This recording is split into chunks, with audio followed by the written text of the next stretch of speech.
Okay, this video is called At the DMV and Becoming a Writer. So what this is about is, a couple things.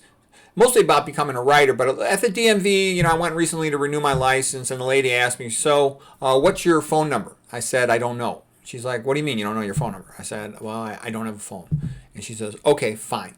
What's your home address? I said, I don't know my home address. She goes, you don't know your home address? I said, I could find it. Let me check my cards, So I found my driver's insurance card, and I've got it in there. Okay, but what I'm getting at is one of the secrets of trying to achieve something or become a writer is you need to make your life really simple, or you don't have time for anything.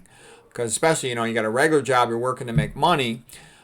This is when I got fat in my early to mid 30s, and then I couldn't lose the weight for 3 years. In order to lose the weight, I went and I went and moved to a new house. And the new house was something, I bought it a certain way, and I also designed parts of it. And I lost all the weight. I got really skinny. I went from as fat as 220 pounds down to as skinny as 154 pounds. And here I am working in the pool. The new house had a big in-ground pool. I used to love to swim for exercise. I'll show you some of the other things that happened over there. Let's see, where did I get the talk here? And then I had this big, I kind of built this net behind it, but I had a tennis wall and a basketball court, and it's actually a whole basketball court. So we could go in the backyard and play tennis. Friends and family were playing tennis in the backyard, full court basketball, swimming. There was a big animal enclosure. At one time we had chickens in there, then we had turtles in there, then we had rabbits, we had geese.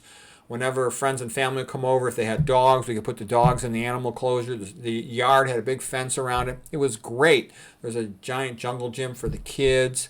One of the indoor bedrooms, I converted it into a racquetball court, and we really liked it. Everybody really liked it, but over time, my wife was getting progressively pissed off. All of these things are going to come together and make sense in a moment, but I just have to provide the backstory for it to make sense. And she wasn't that thrilled about us always hitting tennis balls or playing basketball out there in the first place.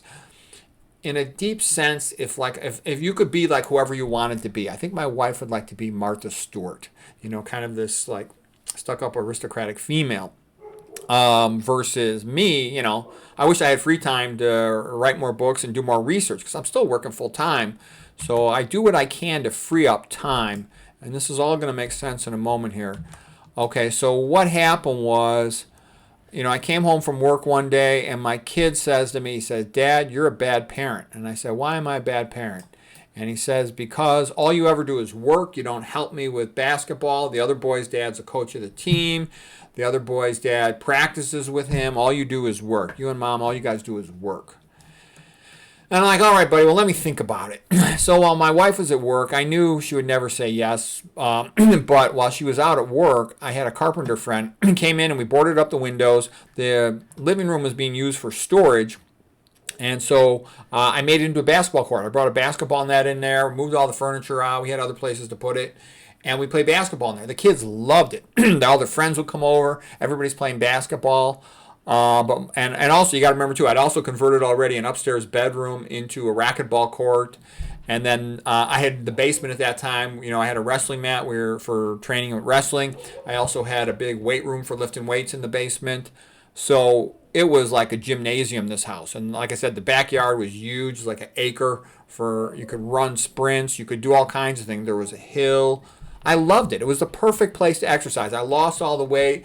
I was really happy. The kids were really happy. Friends and family would come over. Everybody loved it. But my wife hated it. And when I made the basketball court out of the living room, she went apeshit bananas. And she said, you're ruining the house. You're breaking the foundation, dribbling the basketball. You're lowering the property value.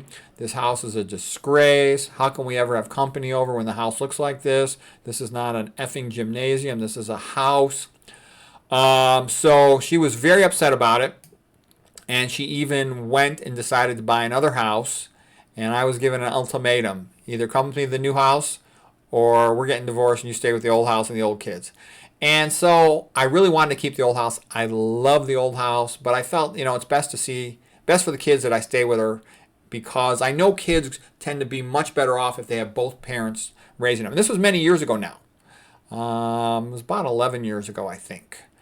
And so I agreed to go through the new house even though I didn't want to because I knew the old house would take too much time. And I maintained everything in the new house. I used to cut the grass with a push mower, no motor, no gas.